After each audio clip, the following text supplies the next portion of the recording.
베다니에 병든 사람이 있었습니다. 나사로라고 하는 사람이었습니다. 11장 1절 2절로 갑니다. 함께합니다.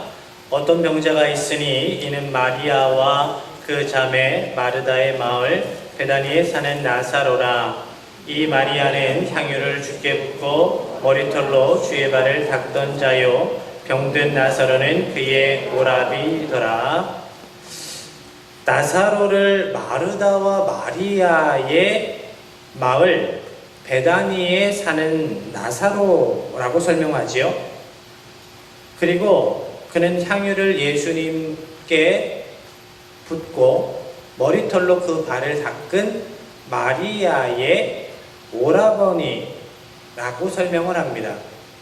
그런데 마리아가 예수님께 향유를 부어드리고 그 발을 닦은 사건은 요한복음 12장에 나와요. 시간적으로 그 후에 있었던 일이라는 거지요. 그런데 그 사건이 그 땅에 널리 퍼졌습니다. 그 이야기가 널리 퍼졌어요. 그래서 나사로에 대해서 이야기할 때 그 마리아의 이야기를 하면 사람들이 더 잘 알아듣고 이해하기 때문에 그렇게 사람들이 알아듣기 쉽게 그 헌신의 아이콘 마리아의 오라버니 나사로라고 소개를 하는 겁니다. 그 지역의 믿음과 헌신으로 유명했던 마르다와 마리아의 오라버니 나사로가 병들었습니다. 그의 누이들이 예수님께 사람을 보내서 나사로가 병들었음을 알렸습니다. 예수님은 나사로와 그의 누이들 마리아와 마르다를 진정 잘 알고 있었고 또 사랑하셨습니다. 3절로 갑니다. 이에 그 누이들이 예수께 사람을 보내어 이르되 주여 보시옵소서 사랑하시는 자가 병들었나이다 하니 5절로 갑니다. 예수께서 본래 마르다와 그 동생과 나사로를 사랑하시더니 그런데 그렇게 나사로와 마리아와 마르다를 사랑하시는데 나사로를 고쳐주시기 위해서 바로 가지 않으셨어요. 이상하지요? 사랑하는 사람이 병들었다라는 이야기를 들으면 그 즉시 일어나서 차비를 챙기고 뛰어가는 것이 당연한 일이지요. 그런데 예수님은 그 나사로가 병들었다라는 소식을 들으시고 계시던 곳에 별다른 이유 없이 이틀을 더 유하십니다. 왜 바로 가지 않으셨을까요? 예수님께서는 제자들에게 나사로가 잠들었다고 내가 깨우러 간다고 말씀하셨습니다. 비유로 말씀하셨습니다. 그런데 제자들이 그 말씀을 제대로 알아듣지를 못해요. 그래서 제자들이 잠든 것이면 참 다행이겠습니다. 깨우면 되니까요. 이렇게 인식을 하네요. 제자들의 그 반응을 보시고 잘못 이해했구나. 그래서 다시 정확하게 명확하게 말씀해 주십니다. 나사로가 자는 것이 아니다. 나사로가 죽었다. 죽었다. 그러면 안타까움과 초조함이 있어야 하지 않을까요? 특별히 사랑하는 사람이 죽었다. 사랑하는 사람의 죽음에 대해서는 더욱 그럴 겁니다. 예수님께서 나사로를 사랑하신다 했잖아요. 그런데 예수님은 제자들에게 이렇게 말씀하세요. 내가 거기 있지 아니한 것을 너희를 위해서 기뻐한다. 무슨 말씀일까요? 나사로가 병든 이후 예수님께서 병든 나사로에게 바로 가시지 않은 데에는 인간의 감정을 넘어서는 다른 더 기쁜 이유가 있다라는 말씀인 거지요.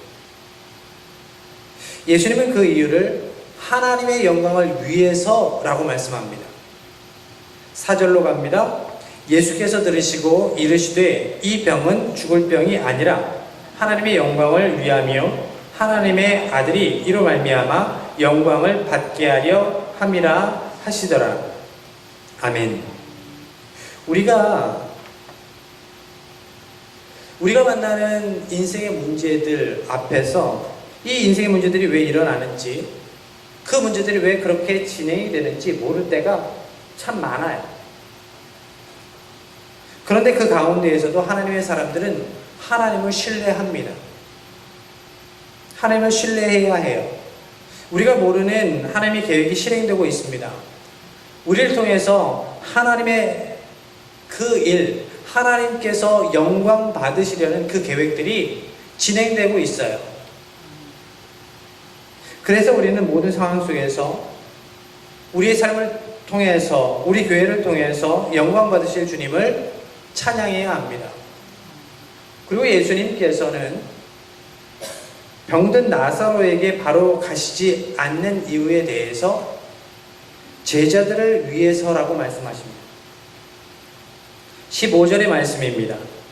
내가 거기 있지 아니한 것을 너희를 위하여 기뻐하노니 이는 너희로 믿게 하려 함이라. 그러나 그에게로 가자 하시니. 나사로가 죽은 것은 분명 마음 아픈 일입니다. 가슴 아픈 일이에요. 그렇지만 제자들의 믿음의 진보를 위해서는 예수님께서 거기 계시지 않으셨던 것이 더 나았던 겁니다. 제자들이 예수님을 믿었습니다. 그렇지만 예수님을 진정한 메시아로서 믿는 그 믿음은 부족했어요. 온전하지 않았습니다.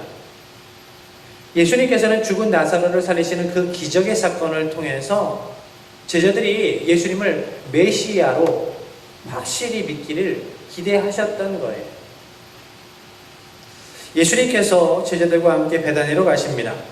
많은 유대인들이 문상하러 마리아와 마르다의 집에 있었습니다. 예수님께서 오신다는 말씀을 듣고 마르다가 뛰쳐나가지요. 그리고 예수님을 만나 말씀드립니다. 예수님께서 여기 계셨더라면 우리 오라버니가 죽지 않았을 텐데요. 예수님께서 말씀하십니다. 내 오라비가 다시 살아날 것이다. 마르다가 대답합니다. 예수님, 마지막 날의 심판의 날에, 그 날에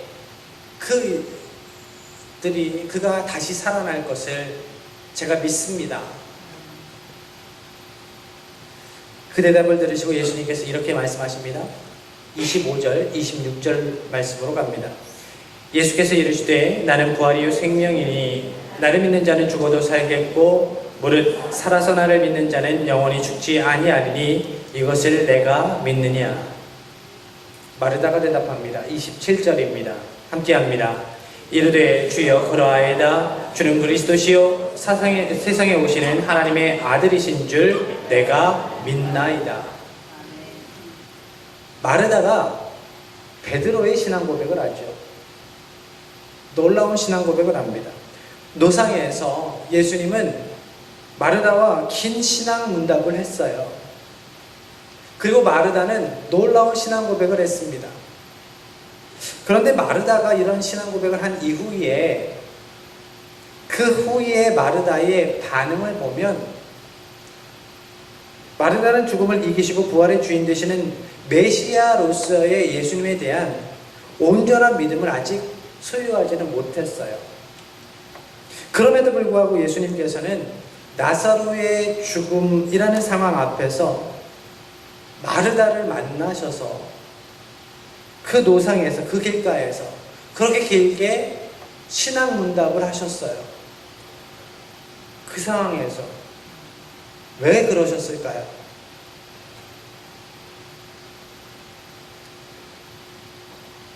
하나님께서는 공의의 하나님이십니다. 그 상황에서 예수님께서 길가에서 마르다와 신앙 문답을 한 이유는 하나님께서 공의의 하나님이시기 때문에 그래요. 무슨 말씀인가? 공의의 하나님이신 우리 하나님은 공의의 하나님이시기 때문에 하나님께서 공의의 역사를 베푸실 때에, 은혜를 베푸실 때에 그 공의의 역사의 근거를 그 안에서 찾으시려 할 때가 많아요. 그 은혜 베푸심의 근거, 그 역사의 근거를 찾으시고 그 역사를 베푸시려 할 때가 많습니다. 예수님께서 공생의 기간 중에 많은 사역을 하셨어요. 그 중에 치유의 은혜를 베푸셨지요. 그때 그 많은 사람들에게 무엇라 말씀하셨죠? 내가 낫기를 원하느냐? 아픈 사람 낫기 원하는 거 당연한 거 아니에요? 그런데 꼭 이렇게 물어보셨어요. 내가 낫기를 원하느냐? 내가 나을 줄로 믿느냐? 그들이 대답하지요. 예, 제가 믿습니다. 제가 낫기를 원합니다. 그 믿음을 들으시고 그 믿음을 근거 삼으셔서 예수님께서 치유하셨어요. 너의 믿음의 고백을 내가 접수했다. 너의 믿음대로 될지어다. 너의 믿음대로 될지어다. 예수님께서는 마르다의 신앙 고백에서 생명을 살리시는 사역, 나사로를 살리시는 사역의 근거를 찾으셨어요. 너의 믿음을 접수했다. 내가 실행할 것이다. 우리는 하나님께서 치유의 은혜, 회복의 역사를 베푸실 만한 신앙 고백을 하고 있는지 돌아보아야 합니다. 나의 입술의 고백이, 나의 영의 고백이 이러한가? 하나님께서 우리의 마음에 말씀으로 계속 질문하실 때가 있어요. 그때 우리가 깨달아야 합니다. 아, 지금 하나님께서 복 주시려고 하는구나. 우리에게 요구하시는 믿음의 고백이 있구나. 우리의 믿음의 고백을, 나의 믿음의 고백을 통해서 우리의 가정에, 우리의 일터에, 우리 교회에 복 주시려고 하는구나. 하나님께서 말씀으로 우리의 마음을 두드리실 때에 복 받을 만한, 은혜 받을 만한 믿음의 고백을 하시는 모든 성도님들 되시기를 주님의 이름으로 축복합니다. 예수님께서 죽은 나사로의 무덤에 서셨습니다. 무덤을 막은 그 돌을 옮겨 놓으라고 말씀하십니다. 마르다가 이야기합니다. 죽은 지 너무 오래되었습니다. 이제 가망이 없습니다. 시체에서 썩은 내가 진동을 합니다. 그렇지만 예수님께서 단호하게 이렇게 말씀하십니다. 40절 하반절입니다. 내가 믿으면 하나님의 영광을 보리라. 내가 믿으면 하나님의 영광을 보리라. 그리고 하늘 우러러보시고 기도하시고 큰 소리로 선포하십니다. 나사로야, 나와라. 그랬더니 죽어서 썩은 냄새가 진동하던 그 나사로가 수족을 배로 동인 채로 뚜벅뚜벅 걸어 나옵니다. 예수님께서 말씀하셨습니다. 44절 하반절입니다. 풀어놓아 다니게 하라. 풀어놓아 다니게 하라. 예수님께서 공생의 사역을 시작하실 때에, 메시아로서의 사역을 시작하실 때에 메시아의 출사표로 이런 말씀을 하셨습니다. 누가복음 4장 18절 19절의 말씀입니다. 주의 성령이 내게 임하셨으니 이는 가난한 자에게 복음을 전하게 하시려고 내게 기름을 부으시고 나를 보내사 포로된 자에게 자유를, 눈먼 자에게 다시 보게 함을 전파하며 눌린 자를 자유롭게 하고 주의 은혜의 해를 전파하게 하려 하심이라 하였더라. 예수님께서 말씀 사역과 귀한 치유의 사역들, 기적의 사건들을 베푸시면서 메시아 되심의 징표를 계속 보여주신 거예요. 그리고 예수님께서 십자가를 지시기 전에 그 기적의 사건들의 정점에서 죽은 나사로를 살리시는 그 기적, 죽음에서도 풀어놓아 다니게 하시는 그 기적, 자유케 하시는 기적을, 메시아의 기적을 베푸셨습니다. 병든 나사로를 살리신 기적은 예수님께서 메시아이심을 믿게 하시려는 기적이었어요. 예수님께서 진정한 메시아로서 죽음을 이기신 분, 부활을 주시는 분으로 알게 하시려고 그 기적을 베푸셨다라는 거예요. 그래서 아무 이유 없이 그 머무셨던 곳에 이틀이나 더 유하셨던 거예요. 하나님의 때, 하나님의 원하심을 성취하시기 위해서. 이 기적의 사건을 통해서 많은 유대인들이 예수님을 믿게 되었습니다. 그런데 이 기적의 사건으로 인해서 대제사장들과 바리새인들, 공회원들은 이것을 기점으로 완전히 공식적으로, 공개적으로 예수님을 죽이려고 모의를 해요. 47절, 48절의 말씀입니다. 함께 합니다.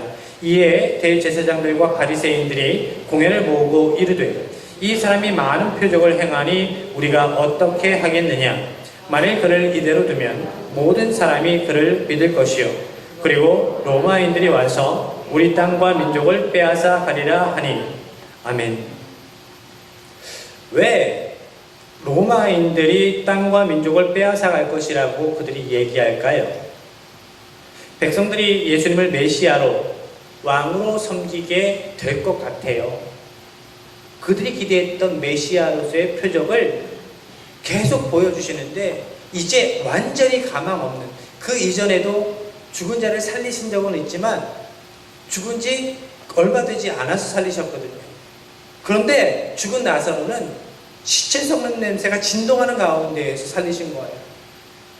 메시아로서의 그 기적을 놀랍게 보여주시는 그 사건을 보고 야, 이제는 모든 사람들이 믿겠구나, 메시아로서 알겠구나, 이야기를 하는 거예요. 예수님을 메시아로, 왕으로 이 민족이, 우리 민족이 떠받들면, 인정하면 로마 정부에서 우리에게, 공회원들에게 자율행정권을, 이 민족을 치리할 수 있는 어느 정도의 치리권을 주었는데, 아, 이제 이 땅에 쿠데타가 일어났구나, 이 땅이 그대로 내버려두면 안 되겠구나, 직접 통치해야 되겠구나 라고 생각해서 우리에게 준 치리권을, 자율행정권을 빼앗아 가겠구나 라고 생각을 한 거예요. 그래서 자기들이 쥐고 있는 권력을 뺏길까봐 걱정하고 있습니다. 그때 대제사장이 이렇게 이야기합니다. 50절입니다. 함께 합니다. 한 사람이 백성을 위하여 죽어서 온 민족이 망하지 않게 되는 것이 너희에게 유익한 줄을 생각하지 아니하는도다 하였으니. 한 사람만 죽으면 돼 라고 이야기하는 거예요. 누구만 죽으면 된다고요? 예수님만 죽으면 된다고 이야기하는 거예요. 자신들의 유익을 위해서 예수님만 죽으면 된다고 이야기하는 거예요. 자신들의 유익을 위해서. 그들이 종교 지도자였어요. 그 사회의 지도자였어요. 예수님께서 베푸신 그 사역들이 메시아로서의 사역임을 너무도 잘 알았던 사람들이란 말이죠. 그런데 그것을 잘 알고 깨달았는데 반응은 엉뚱해요. 예수님을, 메시아 되신 예수님을 죽이려 해요. 자기들의 유익을 위해서. 하나님께서는 이스라엘 백성들에게 너희를 위하여 새긴 우상을 만들지 말라 말씀하셨어요. 우상을 왜 만드느냐? 사람들이 자기 욕심 때문에 만든다라고 말씀하시는 거예요. 너희를 위해 새긴 우상을 만들지 마라. 너희의 욕심 채우려고, 너희의 탐심 채우려고 우상을 만들지 말아라 말씀합니다. 우상 숭배는 자기 욕심, 탐욕 때문에 하나님의 자리에 다른 것을 올려놓는 거예요.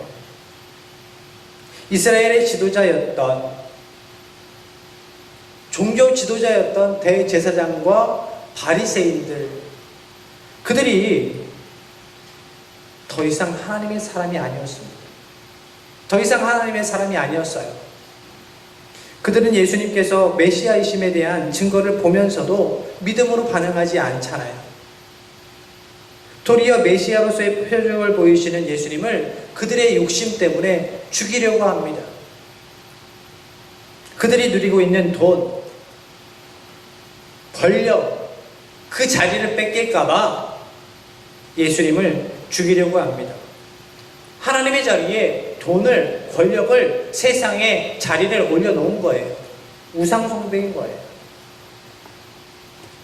예수님께서 메시아이심을 믿게 하시려는 기적 앞에 어떤 이들은 믿음으로 반응하며 예수님을 메시아로 믿었고, 어떤 이들은 자기 욕심 때문에 예수님을 죽이려고 했습니다. 우리는 예수님의 기적 앞에서 어떤 믿음의 반응을 보이고 있는가 생각해야 합니다. 혹여라도 예수님께서 그리스도 되심에 대한, 메시아 되심에 대한 그 증거보다 우리가 더 기대하고 있는 것이 있는가, 우리의 마음의 자리를 살펴보아야 합니다.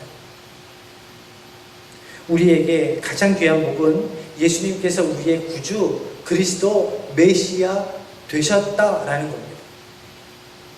이 귀한 은혜를 세상의 어떤 다른 것으로 대치하지 마십시오.